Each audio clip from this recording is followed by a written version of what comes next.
जी यानी पुरातत्व की ये साइट पर मिट्टी से बना घड़ा भी देखा जा सकेगा।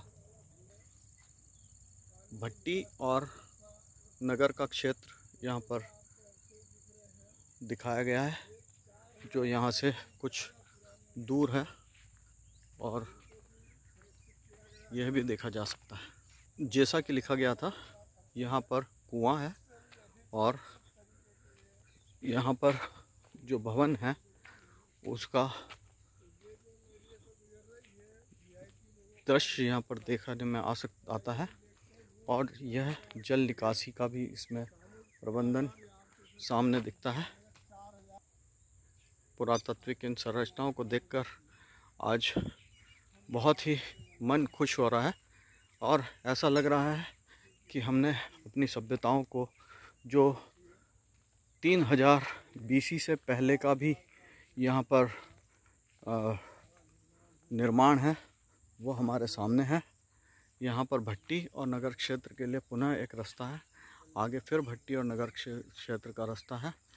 और इस स्थान से यह शायद दुर्ग का रास्ता है और यहाँ पर आप देख सकेंगे कि अद्भुत स्थल मोहनजोदड़ो और हड़प्पा के बाद, और ये देखिए 4000 साल पुराना पाइप। मैं यहाँ पर आज गोयरा भी देख पाया और आपको प्रसन्नता होगी कि यहाँ पर जो निकास निकाला गया है, यह जल निकास के लिए है, जो सीधे बंदरगाह क्षेत्र की तरफ जाता है। यह जो संरचनाएं हैं, यह भी ईंटों द्वारा निर्मित है, स्क्वायर ब्लॉक्स हैं और जिस प्रकार की ईंटें अभी हैं उससे थोड़ी यह बड़ी ईंटें नज़र आती हैं। चूँकि यह नगरीय क्षेत्र है, यहाँ पे विभिन्न प्रकार की व्यवस्थाओं में लोग यहाँ पर रहा करते होंगे और इस नगर क्षेत्रों में जो निवास है वो रहा है। चूँकि शाम का वक्त हो चुका है और अंधियारा होने को है, हम लोग यहाँ पर अपना शाम का वक्त बिता रहे हैं। आप सभी को इस पुरानी नगरी, जिसे मोहनजोदड़ो और हड़प्पा कालीन कहा जाता रहा, हम लोथल में हैं और आपका इस लोथल से हार्दिक अभिनंदन। यह भट्टी है जहाँ पर कुछ चीज़ें बनाने के लिए काम में लिया गया होगा। मन का कारखाना के रूप में यह स्थान बताया गया है। हार्दिक हार्दिक अभिनंदन। और मैं यहाँ पर अभी वर्तमान में आप सबसे रूबरू हो रहा हूँ और यह लोथल की भूमि, जिसे हर भारतीय पर को गर्व होना चाहिए। नगर क्षेत्र के अलावा यहाँ पर सिमेट्री अर्थात कब्रिस्तान का भी उल्लेख है, यानी उस समय में जिस प्रकार की व्यवस्था थी उसमें यहाँ लोगों के साथ में जिस प्रकार का अंतिम संस्कार किया जाता था, उसके लिए यहाँ इन लोगों ने कब्रिस्तान का भी निर्माण किया था। लोथल में निचला शहर वह क्षेत्र था जहाँ मुख्य रूप से कारीगर वर्ग के लोग रहते थे। यहाँ भी जल निकासी, पानी की सुविधाएं और प्रारंभिक शहरीकरण के कुछ अभूतपूर्व उदाहरण हैं। सड़कों की मिट्टी से, ईंटों से पक्का किया गया था, जिस पर रेत की परत थी। निचले शहर में सड़क के दोनों ओर सीधी पंक्तियाँ, आवासीय भवन और छोटी कार्यशालाएं बनाई गई थी।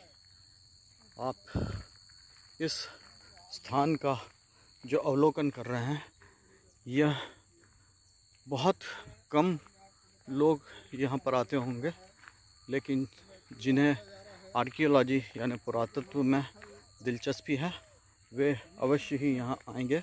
और अब मैं आपको दिखाने जा रहा हूँ यहाँ पर जो कब्रिस्तान का क्षेत्र है, उसके पास मैं पहुँच रहा हूँ और यहाँ पर उन्होंने जिस प्रकार की व्यवस्था दी थी, उस व्यवस्था को यहाँ कब्रिस्तान के रूप में इंगित किया गया है और यह कब्रिस्तान कहा जाता रहा होगा। यह निचला क्षेत्र यहाँ के रहवासियों के लिए ही था और ये सारा कंस्ट्रक्शन निचले हिस्से में कारीगर और इस प्रकार के जो इस स्थान को बनाने वाले लोग रहे होंगे, उनके लिए निर्माण किया गया होगा। आज चूँकि हम सुबह रतलाम से निकले थे और रतलाम से हम वडोदरा होते हुए अभी भावनगर के रास्ते से जा रहे थे। वहाँ मुझे नज़र आया कि यहाँ बीच में लोथल शहर देखने को मिलेगा। तो मैं, तुषार कोठारी, प्रकाश पवार और नीलेश कटारिया, हम 4 लोग इस स्थान का भ्रमण कर रहे हैं, जो हमारे लिए एक अचानक मिलने वाली स्थान हुआ। हमारे टूर में यह शामिल नहीं था। हम अपना जो टूर बनाए थे उससे अलग आकर यह स्थान जो पुरातात्विक महत्व का है वह हम यहाँ पर देख पा रहे हैं। लोथल खंभात की खाड़ी का एक स्थान, जहाँ पर आज हमने इस स्थान का जो भ्रमण किया, यह पुरातात्विक स्थान है। इसका अपने आप में महत्व है और यह चूँकि ईसा पूर्व का स्थान है, इसलिए इसका अपना एक विशेष महत्व है। और आज की यह हमारी यात्रा अविस्मरणीय और एक नई खोज के साथ में है। आप सभी का बहुत बहुत धन्यवाद, ताकि आपने हमारा यह वीडियो देखा और हमें उत्साहित किया। धन्यवाद।